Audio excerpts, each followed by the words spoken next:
Harry Potter और पारस पत्थर का राज 14वां बाब। नॉर्वे का ड्रैगन नॉर्बर्ट। जितना उन्होंने सोचा था क्वेरल उससे ज़्यादा बहादुर निकला। आने वाले हफ्ते में वो पीला और दुबला ज़रूर होता जा रहा था, लेकिन ऐसा नहीं लगता था कि उसने हार मान ली हो। हर बार तीसरी मंजिल की राहदरी से गुजरते हुए हैरी, रॉन और हरमोनी दरवाजे पर कान लगाकर ये सुराग लगाते थे कि फ्लॉफी अब भी अंदर घुर्रा रहा था या नहीं। स्नेप अपनी बदमिजाजी के साथ भिन्नाता हुआ घूम रहा था, जिसका मुतफक्किर चेहरा देखकर यही मतलब अखज़ किया जा सकता था कि पारस पत्थर अब तक महफूज था। इन दिनों हैरी जब भी क्वेरल के पास से गुजरता था तो वो उसका इरादा मजबूत करने वाली मुस्कान ज़रूर सजा लेता था, और रॉन ने सब लोगों को कह दिया था कि वो क्वेरल की हकलाहट पर उसका मजाक बिल्कुल ना उड़ाए। बहरहाल हरमाइनी के दिमाग में पारस पत्थर के अलावा और भी बहुत सी परेशानियां भरी पड़ी थीं। उसने अपनी दोहराई का सिलसिला शुरू कर दिया था और वो अपने नोट्स को बार बार असर नौ तश्कील देने में मसरूफ़ रहती थी। हैरी और रॉन को इस बात पर बुरा नहीं लगा कि वो ऐसा क्यों कर रही थी। अलबत्ता उन्हें परेशानी इस बात की थी कि दोहराई करने के लिए उन्हें भी बार बार ताकीद किया करती थी। हरमोइनी, इम्तिहानात अभी दूर हैं, रॉन ने एहतजाज करते हुए कहा। सिर्फ 10 हफ्ते बाकी हैं, हरमोइनी ने पलट कर जवाब दिया। ये इतने ज़्यादा दूर नहीं है। निकोलस फ्लेमेल के लिए तो ये 1 सेकंड की तरह है। मगर हम लोग 600 साल के नहीं हैं, रॉन ने उसे याद दिलाया। वैसे भी तुम्हारी दोहराई करने की क्या ज़रूरत है? तुम्हें तो पहले ही से सब कुछ आता है। दोहराई क्यों कर रही हो? क्या तुम पागल तो नहीं हो गए हो? क्या तुम्हें एहसास नहीं है कि साले दोम में जाने के लिए इस इम्तिहान में पास होना बेहद ज़रूरी है? इम्तिहानात बड़े सख्त और गैर मामूली होते हैं। मुझे 1 महीना पहले ही पढ़ना शुरू कर देना चाहिए था। न जाने मुझे क्या हो गया था। बदकिस्मती से तमाम असातिज़ा भी हरमानी की तरह से ही सोचते थे। उन्होंने इन पर इतना सारा होमवर्क लाद दिया कि ईस्टर की छुट्टियां इतनी ज़्यादा खुशगवार नहीं गुजर पाईं जितना कि क्रिसमस की छुट्टियां थीं। आराम से बैठना मुश्किल हो जाता था जब हरमोइनी आपके पहलू में बैठकर ड्रैगन के खून के 12 इस्तेमालात याद कर रही हो या छड़ी घुमाने की मशक कर रही हो। गहरी सांस छोड़ते हुए और जमाई लेते हुए हैरी और रॉन ने अपना ज़्यादातर खाली वक्त उसके साथ लाइब्रेरी ही में गुजारा। ढेर सारा होमवर्क करने की कोशिश की। मुझसे ये कभी याद ही नहीं हो पाएगा। एक दोपहर रॉन अचानक अपना कलम फेंकते हुए बोला और हसरत भरी निगाह से लाइब्रेरी की खिड़कियों के बाहर झांकने लगा। कई महीनों बाद तो मौसम ऐसा दिलकश और सुहाना हुआ था। आसमान साफ और मुझे मत भूलना जैसा नीला दिखाई दे रहा था। हवा मौसम गर्मा की आमद की पेशगी खबर दे रही थी। हैरी की 1000 जड़ी बूटियाँ और फफूंदियों नामी किताब में सुर्ख आतिशी झाड़ी के बारे में मालूमात ढूंढ रहा था। उसने उस वक्त तक ऊपर नहीं देखा जब तक रॉन ये नहीं बोला, हैग्रिड, तुम लाइब्रेरी में क्या कर रहे हो? हैग्रिड सामने आया। उसने अपनी कमर के पीछे कुछ छुपा रखा था। वो छिछिंदर की खाल के लंबे ओवरकोट में गलत जगह पर दिखाई दे रहा था। बस यूं ही देख रहा था, हैग्रिड ने खिसियानी आवाज़ में कहा, जिसकी वजह से उनका सोया हुआ तजस्सुस यकदम बेदार हो गया। और तुम लोग क्या कर रहे हो? अचानक वो उन्हें शक भरी नज़रों से घूरने लगा।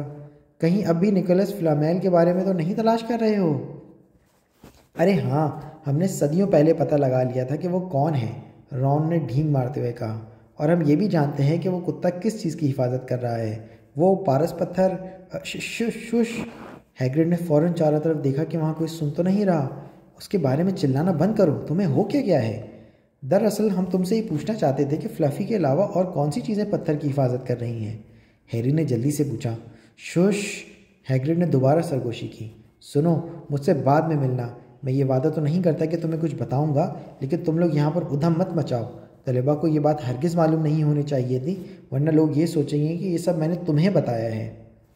बाद में मिलेंगे, ठीक है, हैरी ने सर हिलाते हुए कहा। हैग्रिड वहाँ से पैर पटकता हुआ नज़रों से ओझल हो गया। मगर उसने अपने पीछे क्या छुपा रखा था? हरमाइनी ने सोचते हुए कहा। क्या तुम्हें लगता है कि उसका उस पत्थर से कोई ताल्लुक़ है? हैरी ने चौंक कर पूछा। मैं देख कर आता हूँ कि वो लाइब्रेरी के किस हिस्से में गया था, रॉन ने कहा, जिसके दिमाग से पढ़ाई बिल्कुल ही गुम हो चुकी थी। 1 मिनट बाद वो अपने हाथों में किताबों का बंडल लेकर वापस लौटा और उसे मेज़ पर पटक दिया। ड्रैगन, वो बड़बड़ाते हुए बोला। हैग्रिड ड्रैगन पर लिखी हुई किताबें देख रहा था। ज़रा इन पर नज़र डालो। बरतानिया और आयरलैंड के ड्रैगन की अक़साम, अंडे से आतिशगीरी तक, रहनुमाए निगाहदाश्त ड्रैगन नामी किताबें उनकी निगाहों के सामने पड़ी थीं। हैग्रिड हमेशा से ही ड्रैगन की परवरिश करना चाहता था। उसने मुझे ये उस वक्त बताया था जब वो पहली बार मुझसे मिला था, हैरी ने ताज्जुब से बताया। मगर ये तो गैर कानूनी काम है, रॉन मुंह फाड़ कर बोला। सब जानते हैं कि 1709 ईस्वी में होने वाले जादूगरों के इज्तिमा में यह मुआहदा बाकायदा कानून की सूरत में नाफिज किया गया था कि ड्रैगन की परवरिश करना गैर कानूनी है। अगर हम अपने घर के पीछे के बागीचे में ड्रैगन रखेंगे तो मगलुओं से ख़ुद को ओझल रखना बेहद दुश्वार हो जाएगा। वैसे भी आप ड्रैगन को कभी पालतू नहीं बना सकते, ये ख़तरनाक काम है। तुम्हें देखना चाहिए कि चार्ली रोमानिया में है, वहाँ जंगली ड्रैगन के पास कितनी जगह पर आग लग चुकी है।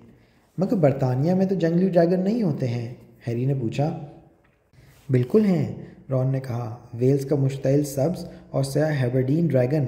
और मैं तुम्हें बता दूं, दफ्तर जादुई वजारत को नहीं इन्हें छुपाने में बहुत काम करना पड़ता है। हमें इन मगलुओं पर जादू करना पड़ता है जिन्होंने ड्रैगन देखा हो, ताकि वो उसे भूल जाएं। तो फिर हैग्रिड क्या करना चाहता है? हरमोनी ने कुछ देर की खामोशी के बाद सवाल किया। जब उन्होंने 1 घंटे के बाद हैग्रिड के झोंपड़े का दरवाज़ा खटखटाया तो उन्हें यह देखकर ताज्जुब हुआ कि सभी पर्दे बंद थे। हैग्रिड ने अजीब सी आवाज़ में पूछा, कौन है? उसके बाद उसने उन्हें अंदर आने दिया। उनके अंदर दाखिल होने के फ़ौरन बाद ही उसने जल्दी से दरवाज़ा बंद कर दिया। अंदर बेहद गर्मी हो रही थी, हालांकि आज काफ़ी सर्दी थी। उसके बावजूद अंगीठी में आग दहक रही थी। हैग्रिड ने उनके लिए चाय बनाई और उन्हें सैंडविच दिए, जिन्हें लेने से उन्होंने मना कर दिया। तो तुम लोग मुझसे कुछ पूछना चाहते थे? हाँ, हैरी ने कहा। घूम फिराकर पूछने से कोई फ़ायदा नहीं था। हम सोच रहे हैं कि तुम हमें क्या बता सकते हो कि फ्लफ़ी के अलावा पारस पत्थर की हिफाजत और कौन कर रहा है? हैग्रिड ने उसकी तरफ गौर से देखा। बिल्कुल नहीं, मैं नहीं बता सकता, उसने फैसलाकुन अंदाज में कहा। पहली बात तो यह है कि मैं खुद भी नहीं जानता। दूसरी बात, तुम लोग पहले ही बहुत कुछ जान चुके हो, इसलिए अगर मैं बता भी देने की हालत में होता तो भी तुम्हें कुछ नहीं बताता। वो पत्थर यहाँ पर एक बहुत ही अहम वजह से लाया गया है। इसे ग्रंगट से लगभग चुरा ही लिया गया होता। मुझे लगता है कि तुमने पहले ही ये अंदाज़ा लगा लिया है। वैसे मैं ये नहीं समझ सका कि तुम्हें फ्लफ़ी के बारे में कैसे पता चल गया। हैग्रिड, रहने भी दो, तुम हमें बताना ही नहीं चाहते, वरना तो तुम तो हर बात जानते हो। यहाँ जो भी होता है उसकी पूरी खबर तुम्हें होती है, हरमोनी ने खुशामदी लहजे में चापलूसी करते हुए कहा। हैग्रिड की दाढ़ी फड़फड़ाने लगी और वह समझ गए कि वो मुस्कुरा रहा था। हम तो सिर्फ ये सोच रहे थे कि हिफाजत का इंतज़ाम किस किस ने क्या किया है, हरमोनी ने बात बढ़ाई। हम सोच रहे थे कि डंबलडोर ने मदद के लिए तुम्हारे अलावा और किस किस पर भरोसा किया होगा। इन जुमलों को सुनकर हैग्रिड का सीना फ़ख्र से तन गया और उसका चेहरा सुर्ख हो गया। रॉन और हैरी ने हरमोनी की तरफ देखकर मुस्कुराया। ठीक है, मुझे नहीं लगता कि तुम लोगों को ये बताने में कोई नुकसान हो सकता है। देखो, उन्होंने फ्लफ़ी को मुझसे उधार लिया, फिर कुछ असातिज़ा ने जादू किया, professor Sprout, professor Flitwick, professor McGonagall, उसने अपनी उंगलियों पर नाम गिनते हुए कहा, प्रोफेसर क्विरल, और फिर जाहिर है प्रोफेसर डंबलडोर ने खुद भी कुछ किया है। मगर ये क्या, हम किसी का नाम भूल गए। अरे हाँ, प्रोफेसर स्नेप। स्नेप? हाँ, तुम कहीं अब भी इस गलत फहमी में तो नहीं हो? देखो, स्नेप पत्थर को चुराने की कोशिश में कतई नहीं है। उन्होंने तो उसकी हिफाजत करने में मदद की है। हैरी जानता था कि रॉन और हरमोनी भी वही सोच रहे होंगे जो इस वक्त वो सोच रहा था। अगर पत्थर की हिफाजत के इंतज़ाम करते वक्त स्नेप मौजूद था तो उसे आसानी से ये पता चल चुका होगा कि बाकी असातिज़ा ने उसकी हिफाजत में कौन कौन से जादुई इंतज़ाम किए होंगे। शायद वो हर चीज़ जानता था, सिवाय क्विरल के जादुई इंतज़ाम और फ्लफ़ी को पार करने के तरीके को छोड़कर। तुम अकलौते इंसान हो जिसे ये मालूम है कि फ्लफ़ी को अबूर करने का तरीका क्या है, क्यों हैग्रिड? हैरी ने फ़िक्रमंदी से पूछा। और तुम ये बात किसी को भी नहीं बताओगे, है ना? किसी उस्ताद को भी नहीं? मेरे और डंबलडोर के अलावा ये बात किसी को भी नहीं मालूम, हैग्रिड ने फ़ख्र से बताया। तब तो बहुत अच्छा है, हैरी दूसरों के सामने बड़बड़ाया। हैग्रिड, क्या हम खिड़की खोल सकते हैं? मैं उबल रहा हूँ। माफ़ करना, नहीं खोल सकते हैरी, हैग्रिड ने जल्दी से कहा। हैरी ने देखा कि हैग्रिड आग के अंदर झांक रहा था। हैरी ने आग में झांकने की कोशिश की। हैग्रिड, वो क्या चीज़ है? हैरी ने उंगली के इशारे से पूछा, लेकिन यह हकीकत थी कि वो पहले से ही जानता था कि वो क्या चीज़ थी। आग के बीचों बीच केतली के बिल्कुल नीचे एक बड़ा स्याह रंग का अंडा मौजूद था। हैग्रिड ने घबराहट में अपनी दाढ़ी से खेलते हुए कहा। वो तो तुम्हें ही कहाँ से मिला हैग्रिड? रॉन ने कहा और आग के पास जाते हुए अंडे को गौर से देखा। ये तो बहुत महंगा होगा। मैंने इसे एक शर्त में जीता है, हैग्रिड बोला।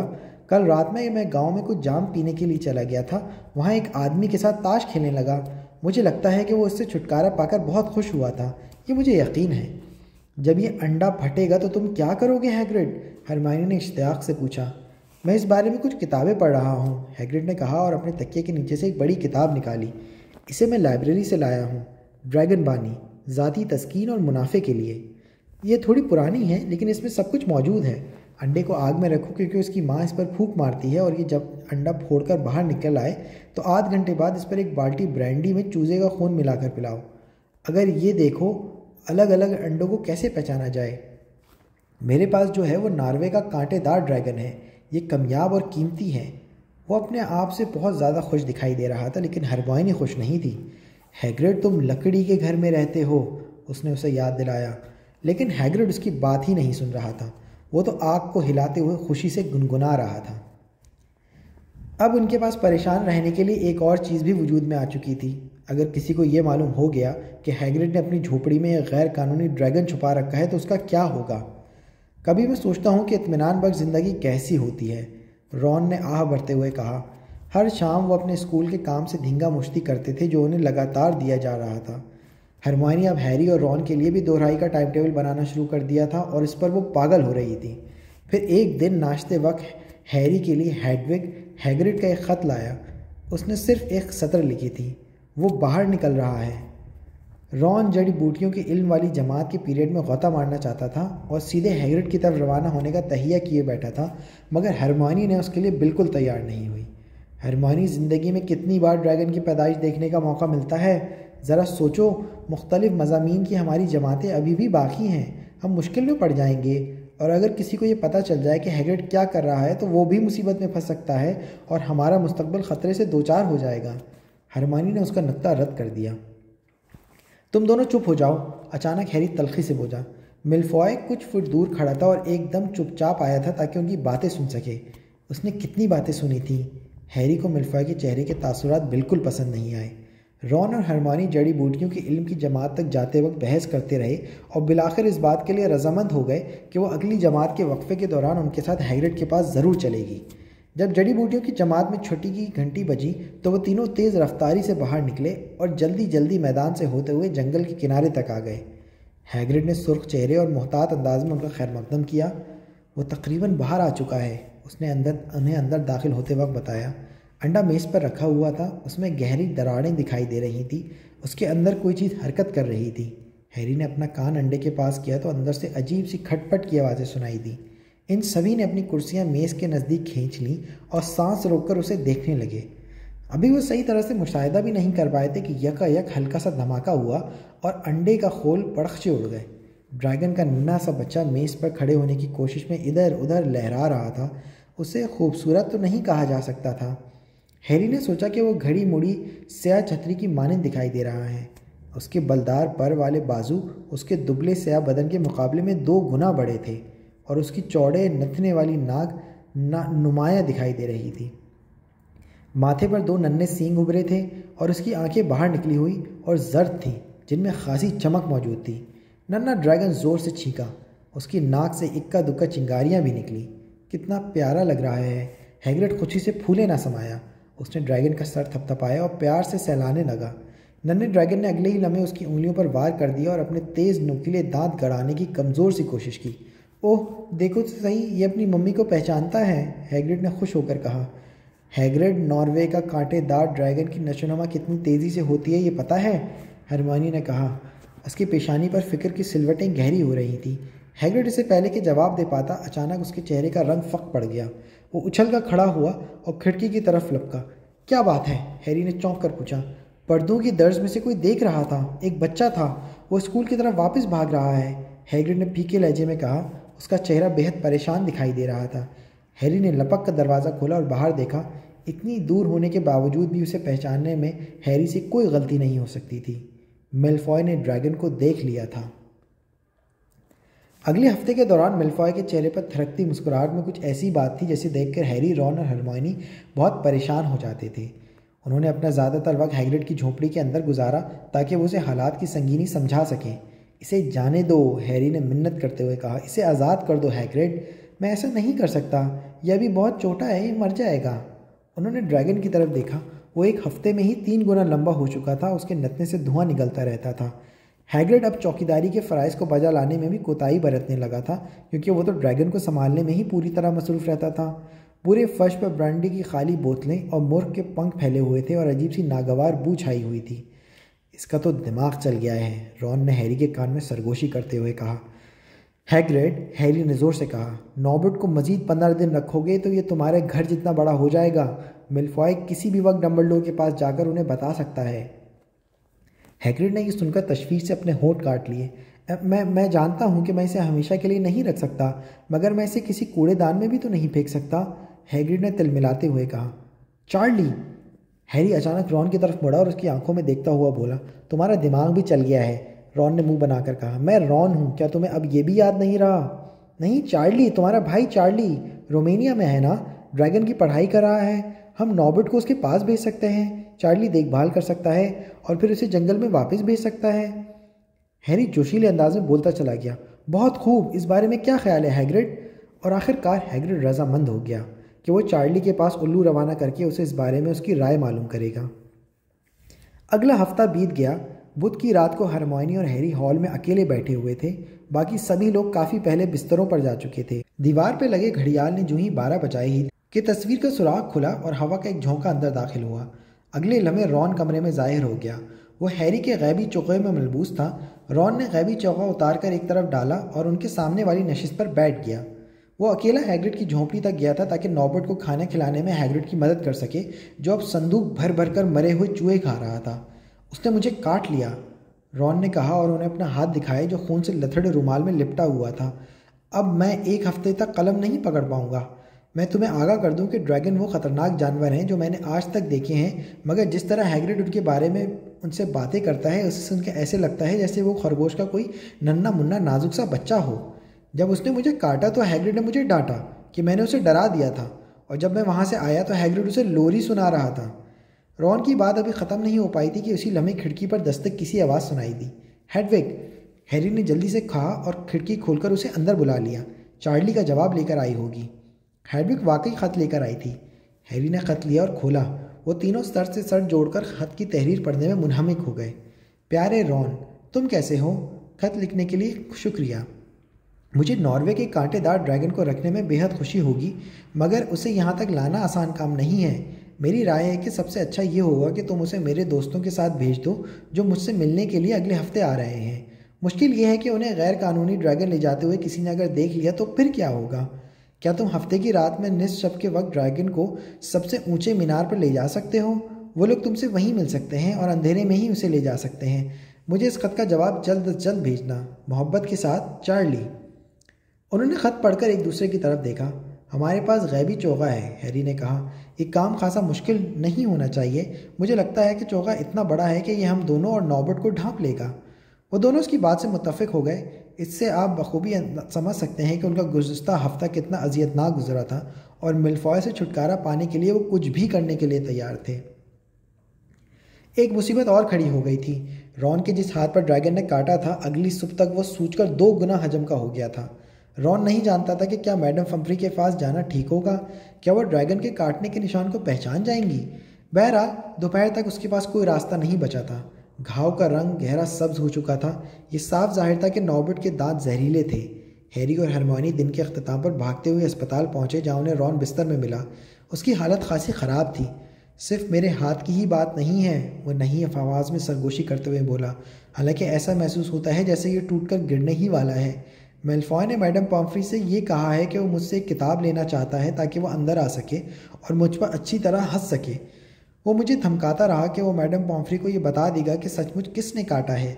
मैंने मैडम पॉम्फ्री को कहा था कि मुझे कुत्ते ने काटा है, मगर जहाँ तक मेरा ख्याल है उन्हें मेरी बात पे यकीन नहीं हुआ होगा। मुझे उसे क्विडिच के मैच में नहीं मारना चाहिए था। वो इसीलिए ये सब कर रहा है। हैरी और हरमायनी ने रॉन को तसल्ली देने की कोशिश की। सिर्फ हफ्ते की बात तक की बात है। आधी रात को नॉर्बर्ट हमेशा के लिए चला जाएगा और हम बिल्कुल बेफिक्र हो जाएंगे, हरमायनी ने खुश होते हुए कहा। हरमायनी की बात सुनकर रॉन को तसल्ली मिलने के बजाय दहशत ने घेर लिया।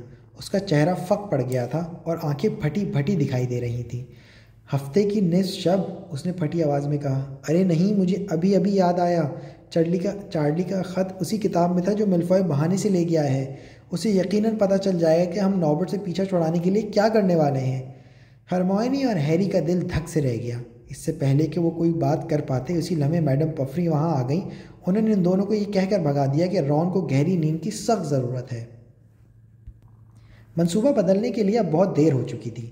हैरी ने हरमोनी को बताया, हमारे पास इतना वक्त नहीं है कि हम चार्ली के पास एक और उल्लू भेज सकें। शायद ये नॉर्बर्ट से पीछा छुड़ाने का अकलौता मौका होगा।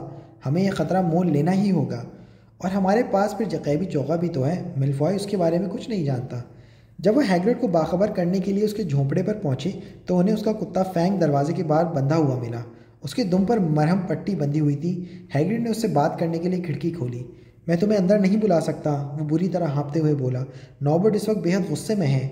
वैसे ऐसा कुछ नहीं है कि हम उसे संभाल न सकें। जब हैरी ने उसे चार्ली के ख़त के खोने और मिल्फॉय की धमकी के बारे में बताया तो उसकी आंखों में आंसू उतर आए। उसकी ये भी वजह हो सकती थी कि उसी लम्हे नॉर्बर्ट ने हैग्रिड के पाँव पर काट लिया था। ठीक है, उसने सिर्फ मेरे जूते पर ही काटा है, यूं ही खेल रहा है, आखिर वो बच्चा ही तो है, हैग्रिड ने बेरब्त अंदाज में कहा। इसी लम्हे नन्हे ड्रैगन ने अपनी दुम घुमाकर दीवार पर दे मारी, जिससे खिड़कियां तक हिलकर रह गईं।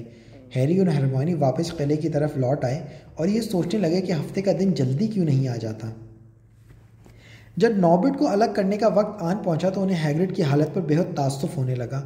अगर वो इस बात पर बेहद परेशान नहीं होते कि कितना कुछ करना बाकी था तो यकीनन हैग्रिड को तसल्ली देने की कोशिश करते। रात बेहद अंधेरी और बादलों के ओट में छुपी हुई थी।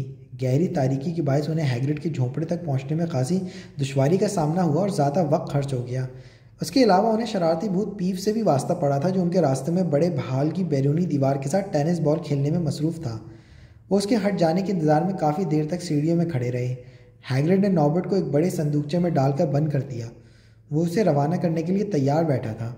उसके सफ़र के लिए मैंने बहुत से चूहे और ब्रांडी अंदर रख दी है, हैग्रिड ने रुंधे हुए गले से कहा, और मैंने उसका टेडी बियर भी रख दिया है ताकि वो अकेलापन महसूस ना करे। संदूकचे के अंदर से हिलने जुलने की आवाज़ें आ रही थीं, जिन्हें सुनकर लगा जैसे टेडी बियर का सर फाड़ दिया गया हो। अलविदा नॉर्बर्ट, हैग्रिड मगमूम लहजे में बोला। जब हैरी और हरमोनी ने संदूकचे को गैबी चोगे में ढांप लिया और ख़ुद भी उसके नीचे गायब हो गए तो हैग्रिड सुबकियाँ लेता हुआ बोला, मम्मी तुम्हें कभी नहीं भूलेगी नॉर्बर्ट। उन्हें सही तरह याद नहीं कि वो संदूकचे को किस तरह किले के खारजी दरवाजे तक ले जाने में कामयाब हो गए थे। फिर जब वो बड़े हॉल में संगे मरमर की सीढ़ियों पर नॉर्बर्ट को उठाकर अंधेरी राहदरी में पहुंचे तो उसी वक्त आधी रात होने ही वाली थी। एक और सीढ़ी, फिर एक और। खुद को तसल्ली देने के बावजूद ये काम इतना आसान नहीं था। बस पहुंच गए, हैरी ने हाँफते हुए कहा। वो सबसे ऊंचे मीनार की सीढ़ियों के पास पहुंच गए थे जो बल खाकर ऊपर उठती चली जा रही थी। उसी वक्त उनके सामने अचानक हो जाने वाली हलचल ने दोनों के हाथों से तोते उड़ा दिए। संदूकचा उनके हाथ से छूटता चला गया। दोनों ने बमुश्किल खुद को संभालकर संदूकचे को गिरने से बचाया। वो ये भी भूल चुके थे कि उन्हें कोई देख नहीं सकता था, क्योंकि वो गैबी चोगे में छुपे हुए थे। वो राहदरी की तारीकी में एक तरफ छुपकर दुबक गए। उन्हें अपने सामने दो अफराद के साए लहराते हुए दिखाई दे रहे थे, जो शायद गुत्तम गुत्ता दिखाई देते थे। वो उन सायों को महज घूरते रहे जो उनसे सिर्फ 10 मिनट के फासले पर मौजूद थे। राहदरी में एक लालटेन जल रही थी। वो इन दोनों सायों को बखूबी पहचान चुके थे। एक साया प्रोफेसर मैकगोनागल का था, जिन्होंने चौकड़ी वाला ऊनी गाउन पहन रखा था। उनके बाल जोड़े में जाली के साथ बंधे हुए थे। उन्होंने एक हाथ से दूसरे साए का कान पकड़ रखा था, जो उनके मुकाबले में काफ़ी छोटा था। वो मिल्फॉय ही था।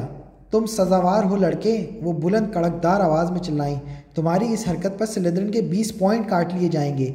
आधी रात को बाहर घूम रहे हो, तुम्हारी इतनी जुर्रत कैसे हुई? प्रोफेसर, मिल्फॉय हकलाया, आप समझ नहीं रही हैं। हैरी पॉटर आने वाला है। उसके पास एक गैर कानूनी ड्रैगन भी है। ड्रैगन? तुम्हारा दिमाग तो नहीं चल गया लड़के? तुम इस तरह का झूठ कैसे बोल सकते हो? चलो मिल्फॉय, मैं इसी वक्त तुम्हारे बारे में प्रोफेसर स्नेप से बात करूंगी। उसके बाद मीनार तक जाने वाली ऊंची बलदार सीढ़ियां अबूर करना उन्हें दुनिया का सबसे आसान काम महसूस होने लगा। हालांकि वो बेहद दुश्वार कुन था। जब वो मीनार की सबसे ऊंची बालकनी में बाहर पहुंचे तो ठंडी हवा के झोंके उनसे टकराए। उन्होंने जल्दी से चौका उतार कर एक तरफ फेंका। वो खुशी के आलम में एक बार फिर से खुली हुई हवा में ठीक तरह से सांस लेने लगे। हरमोनी तो खुशी से पागल ही हुई जा रही थी। बिल आखिर मिल्फॉय को सज़ा मिल ही गई।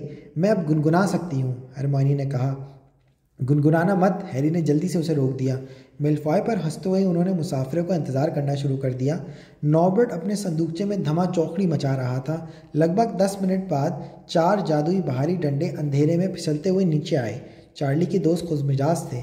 उन्होंने हैरी और हरमोनी की तरफ रस्सियों से बना हुआ झोला उछाल दिया जो वो अपने साथ लाए थे। हरमोनी और हैरी ने सरद रफ्तारी से नॉर्बर्ट का संदूकचा रस्सियों के झोले में डालकर उसे रस्सियों से मजबूती के साथ बांध दिया। जब काम मुकम्मल हो गया तो उन्होंने उन दोनों से हाथ मिलाए और उनका शुक्रिया अदा किया। आखिरकार नॉर्बर्ट जा रहा था और फिर चला गया। वो एक बार फिर बलदार सीढ़ियों से नीचे उतरे। अब चूंकि नॉर्बर्ट की परेशानी उनके दिमाग से उतर चुकी थी, उनका दिलो दिमाग इस कदर हल्का फुल्का हो गया जितना कि उनके हाथ अब उन ड्रैगन नहीं था। मलफॉय को सज़ा मिल गई। उनके इत्मीनान को कौन सी चीज़ कम कर सकती थी? इसका जवाब सीढ़ियों के नीचे उनका इंतज़ार कर रहा था। जैसे ही उन्होंने राहदरी में कदम रखा, फिल्च का चेहरा अचानक अंधेरे से बाहर निकलकर उनके सामने आ गया। ओहो, हम मुसीबत में फंस गए, है ना बच्चों? वो सफ़्फ़ाकाना लहजे में बोला। अचानक हैरी को याद आया कि वो अपना गैबी चोगा तो ऊंचे मीनार की बालकोनी में ही छोड़ आए थे।